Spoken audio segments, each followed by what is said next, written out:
Hey everybody, welcome back to our study in Deuteronomy.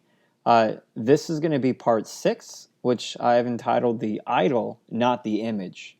We're nearing the end of this 7-part study, and I actually want to focus on the extreme command against idolatry and the danger within.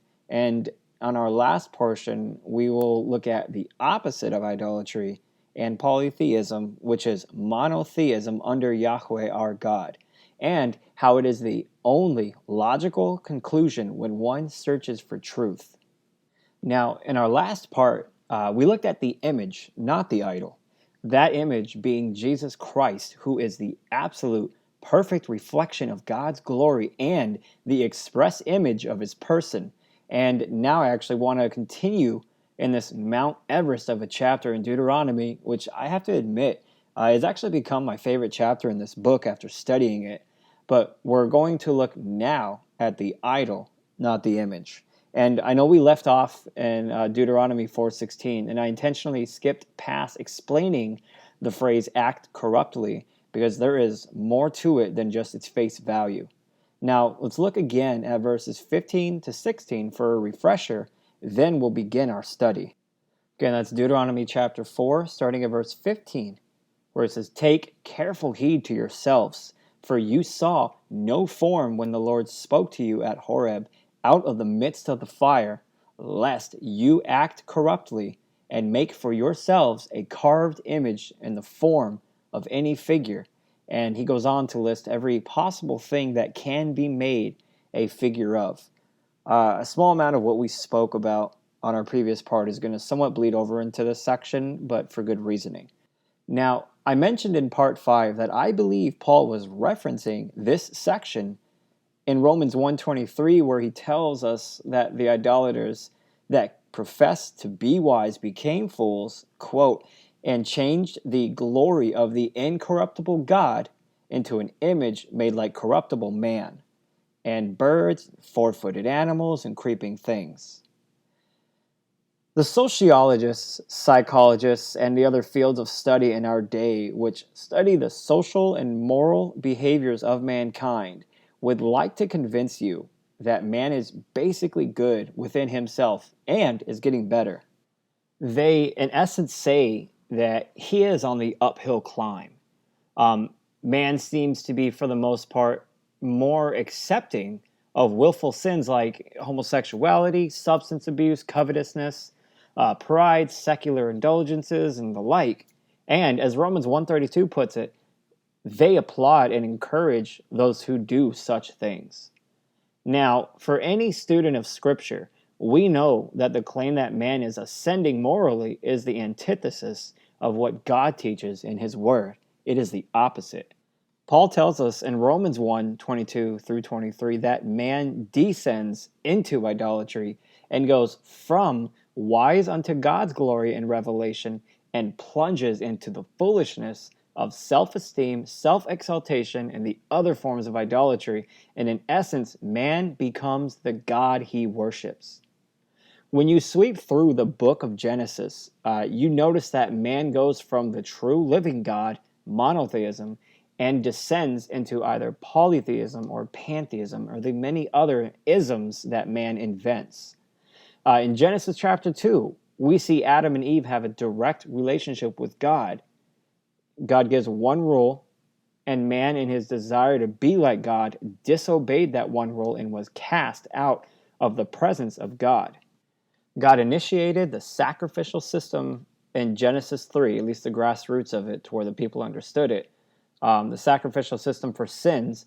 And in chapter 4, Cain already exalts his own wisdom over God's and provides an unworthy sacrifice, then moves to murder his own brother out of jealousy and anger.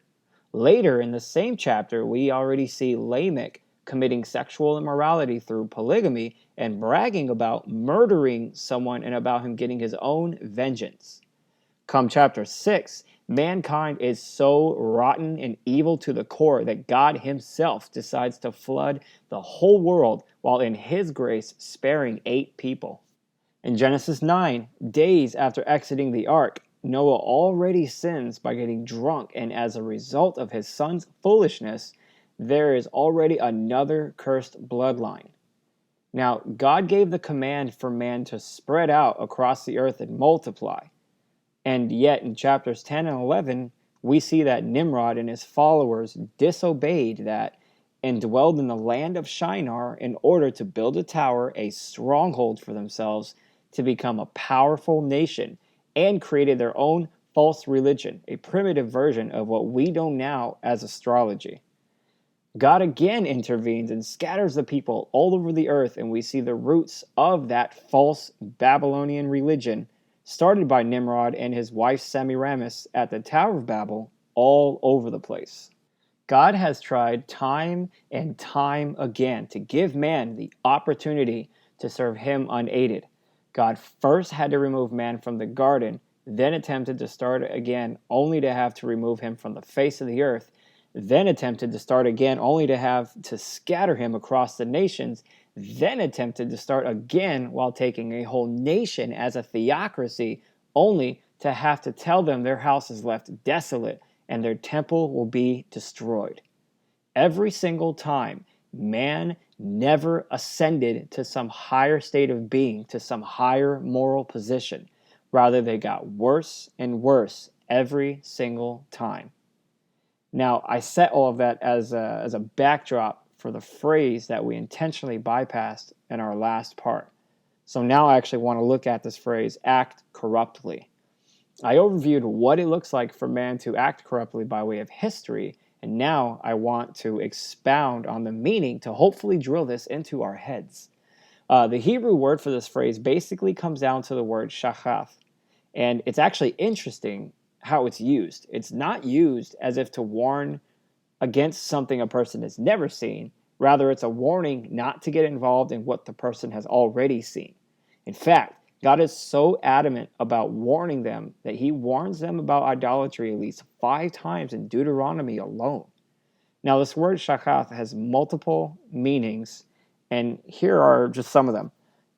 To corrupt, as in to mar, spoil, ruin, or pervert. And think about, he's saying act corruptly as you act corruptly. So that would all be done to yourself. And some older translations even imply a metaphorical picture of someone pulling down their own city walls to allow enemies to come in and attack. And it also, I was even able to find instances where they used it to mean to injure or to kill oneself slowly.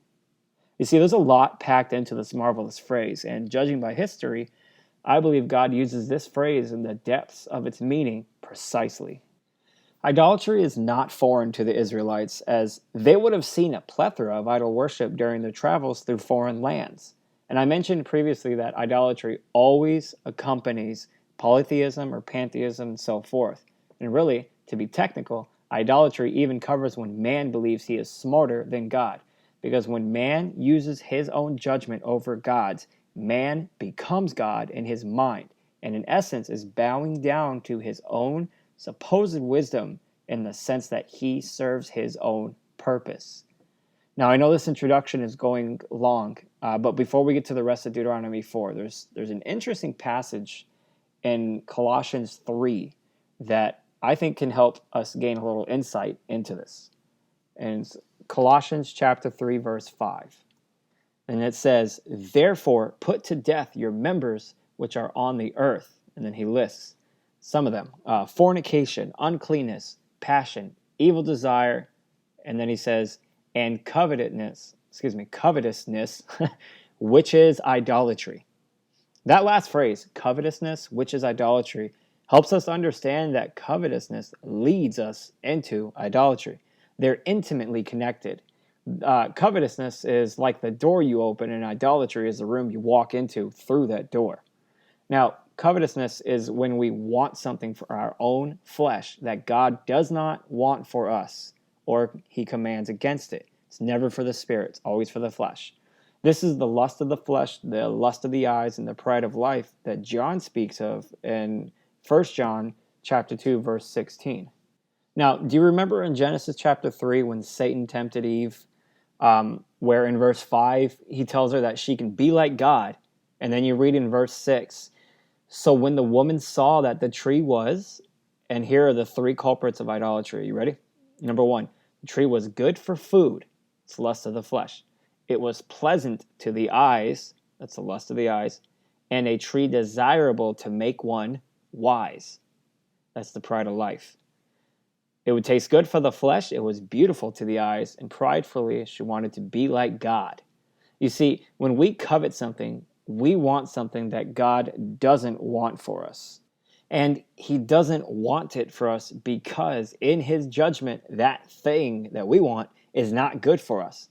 So when we covet that thing and go for it, we remove him from the throne and we place ourselves on that throne, which is why covetousness is idolatry, because we become the idols we bow to. We become the gods we worship and serve.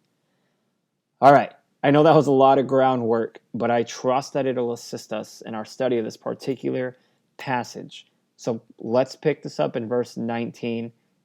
After that command against making any idols was given. Again, that's Deuteronomy chapter 4, verse 19. And take heed, lest you lift your eyes to heaven, and when you see the sun, the moon, and the stars, all the hosts of heaven, you feel driven to worship them and serve them, which the Lord your God has given to all the peoples under the whole heaven as a heritage. Now, I'm sorry, that verse just takes me back. I don't know what it is about this whole passage. I said it last time, it just gets me. But the way God gives his reasoning on why we aren't to do things is just bulletproof. It always is, because his ways are perfect and just.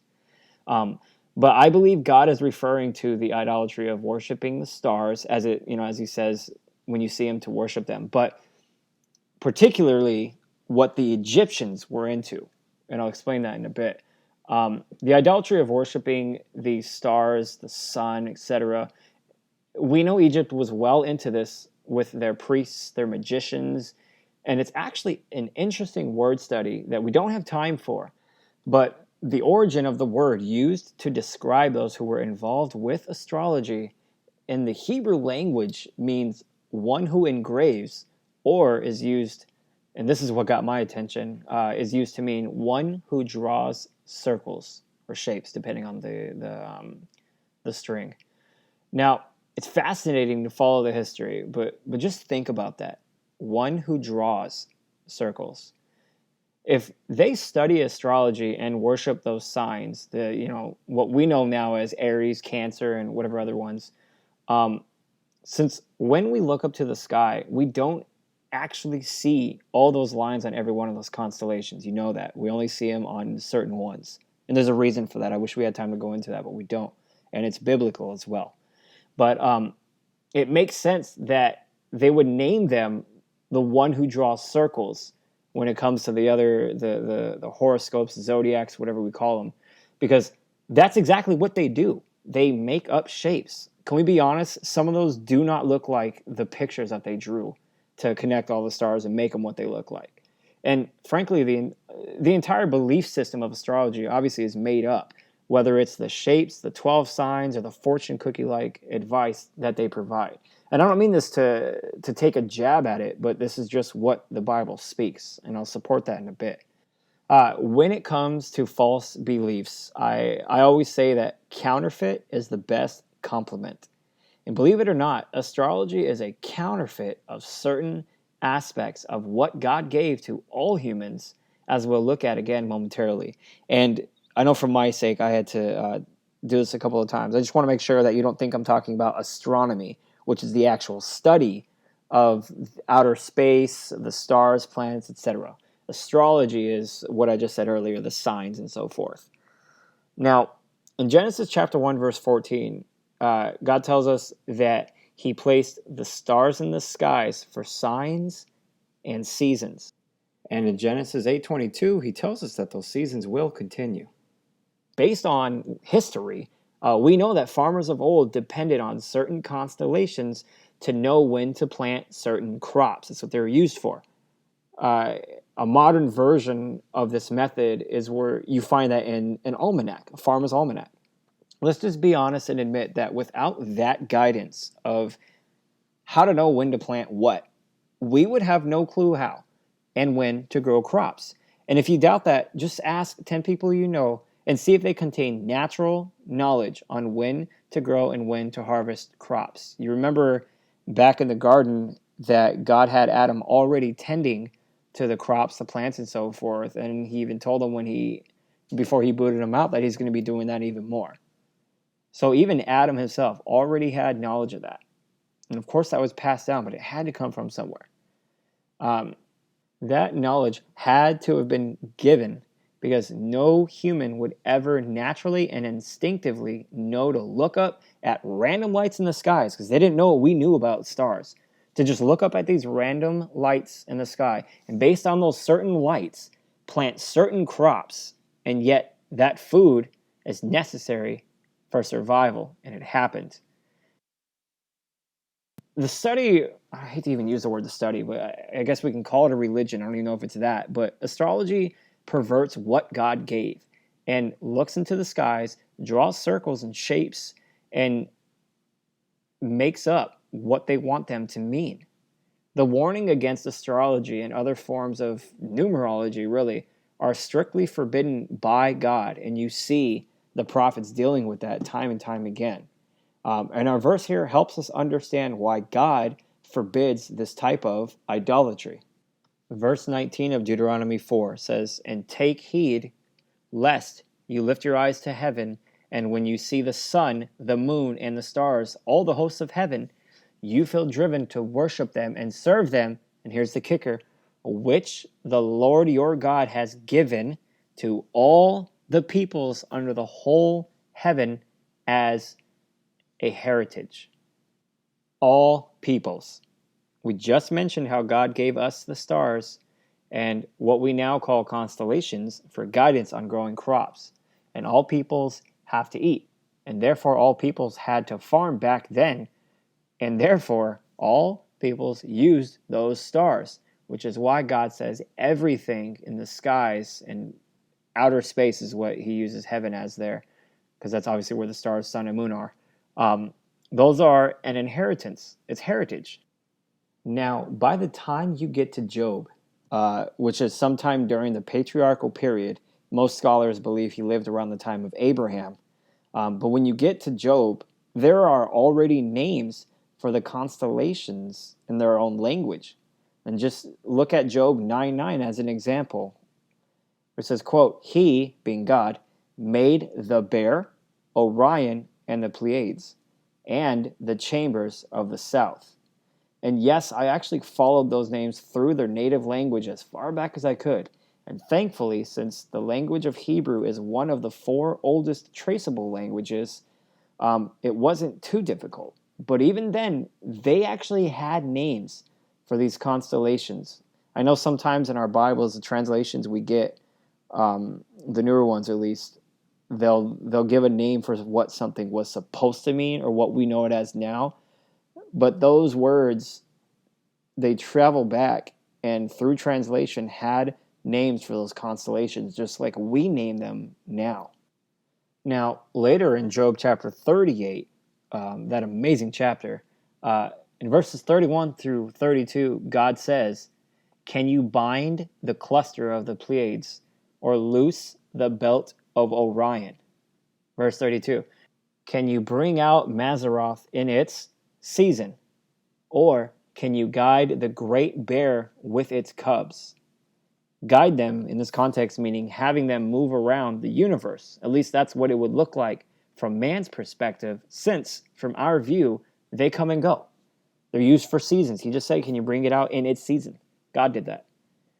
Now, just think about how incredibly accurate this is concerning real science behind the stars, which is astronomy.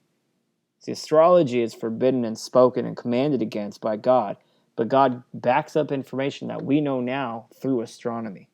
Now, in going back to our verse for the third time, I want you to notice that God doesn't just call them a creation, rather heritage, which is something that can be inherited.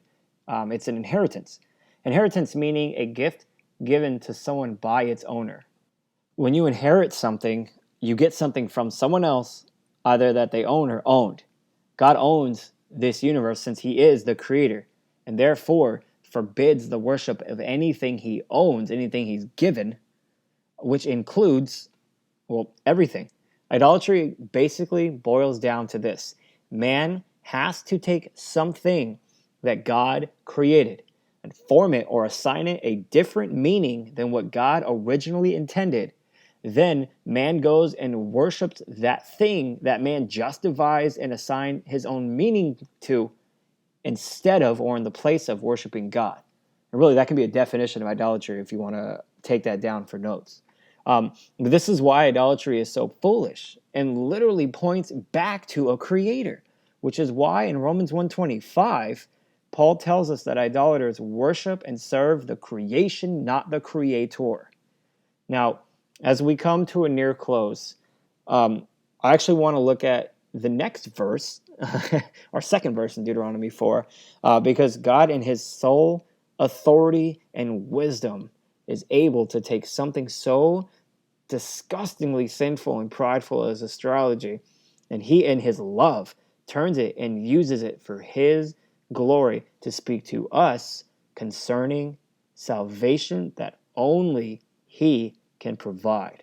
Now look with me, please.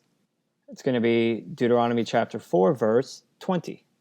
Deuteronomy 4:20, which says, "But the Lord has taken you and brought you out of the iron furnace, out of Egypt, to be his people, an inheritance, as you are this day."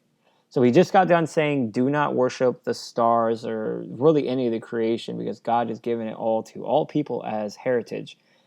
But God has taken you and brought you out of the iron furnace, out of Egypt, to be his people, an inheritance, as you are this day. Do you notice the masterful use of contrast here concerning inheritance? We said that inheritance is something given by one owner to another. And the Israelites were enslaved to Pharaoh, who in essence owned them for a little over 400 years. And then God comes to redeem his people, to be his people, and calls them an inheritance unto himself. How beautiful is that? Let's look at this. Pharaoh was the ruler, the king, and took a people for himself and enslaved them. And he was basically the authority in place over the religion of their people, and attempted to take the stars, which were given to all people, unto himself. Now, God is the ruler, the king of this universe, and he took the Israelites, who became a people in Egypt, if you remember, in slavery under the king Pharaoh, and took them as a people for himself. And instead of enslaving them, God frees them. And he is the authority in place over the only true religion, and left all of creation for all people, but took the Israelites unto himself. In closing, Christ is the king of this universe, because Christ is God. And he seeks to take Christians who were born into this world in sin under the ruler Satan, and he wants to take us as a people for himself. So he offered the atonement to redeem us, to free us. And he is the authority in place over the only true religion. And he offered salvation for all people, but took the bride of Christ, us as the elect of Christ, unto himself. Thank you.